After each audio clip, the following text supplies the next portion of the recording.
Hello, hi everybody.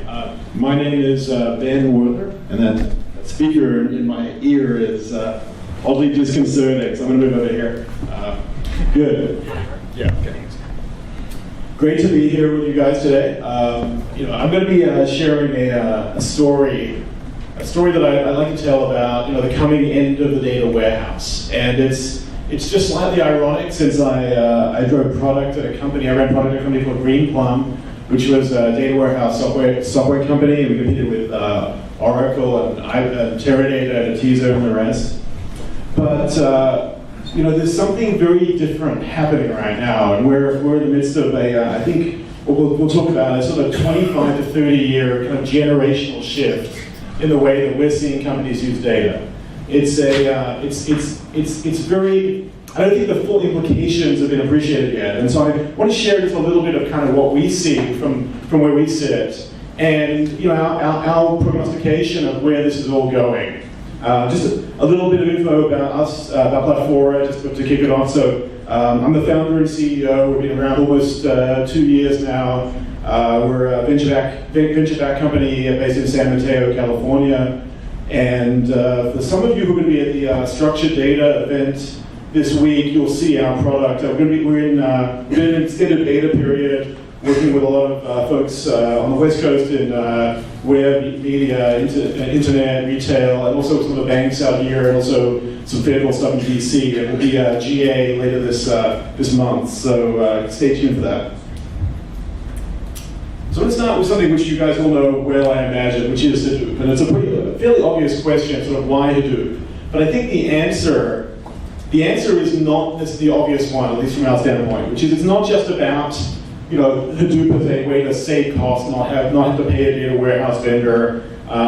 It's not just that you can store near infinite amounts of data. I think the genius of Hadoop, and for those of you, assuming everyone here knows what Hadoop is, this is the open source technology that Yahoo, Facebook, vast majorities of companies now in the high end are using to store data and process data. The genius of it is that you don't have to make any decisions up front about how you're going to use the data. That's really profound. I mean, if you go back, the history of data warehousing, you're going to spend a year and a half building this organized filing cabinet of data before you get going. And that meant that what you built was always old, and it never kept up with the changes, the questions you were asking. With Hadoop, you can land raw data without having to make decisions up front. And so let's talk for a second about two different worldviews. So we see this as an evolution that's happening across the enterprise. The data warehouse-centric versus Hadoop-centric. I'll forgive it's a kind of a noisy slide, but the essence of this is that in the traditional data warehousing view, that there's a data warehouse at the center of your world. And Hadoop as a dumping ground becomes the place where you land all this new class of data, and you sort of process it to the point where it's ready, it's sort of real enough to now put it into your data warehouse. And that's all well and good, and that's the way a lot of companies begin to use this technology. But if you remember the goal was I don't have to know my questions up front, I don't have to do all this work up front to get going. This doesn't achieve that goal, because now I have to do the work from here to here before I can actually get any value out of that data. And so really, we haven't thrown anything away, but we haven't achieved that much.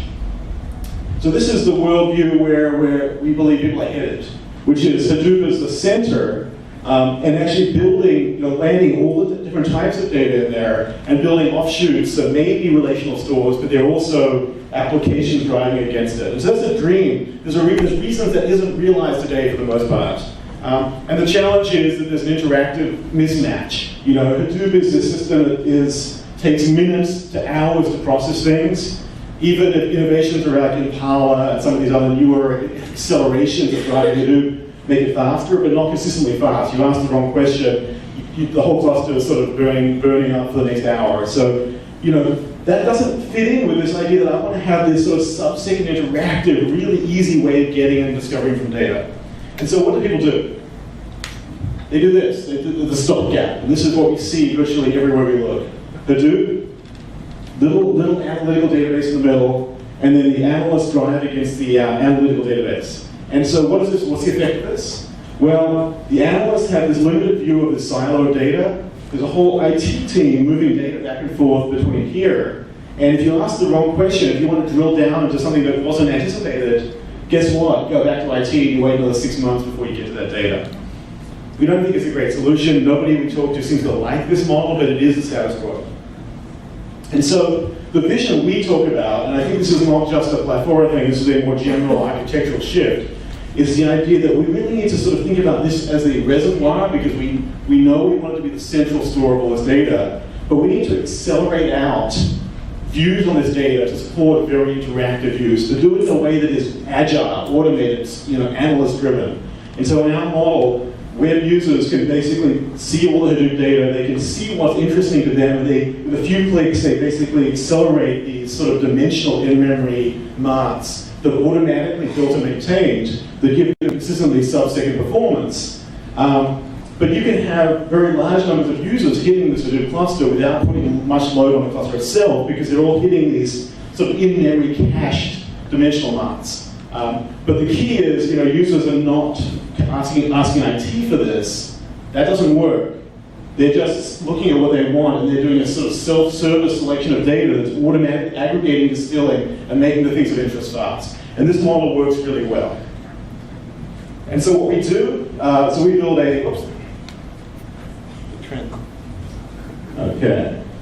Let's go away from me there. So we build a Hadoop native BI stack, which is a combination of, at the lowest level, automatically driving Hadoop. So you don't have to run MapReduce jobs, Hive jobs, any of that. Automatically driving jobs against that distill and aggregate and maintain data in this scale-out in-memory layer that is consistently fast, sub-second performance, and drives this completely web-based exploratory BI and analytics front end. And so the idea is that you can get at all the data anywhere in Hadoop, at any level of detail through this. And what's here is sort of instant. And anything else is, instead of being 6 months of waiting for IT, is 20 minutes waiting for the jobs to build out that next level of detail for you. So it's truly self-service and democratized. And so just some quick views of some front ends. This is just a teaser of some of the pretty stuff we're building as people are working with the data.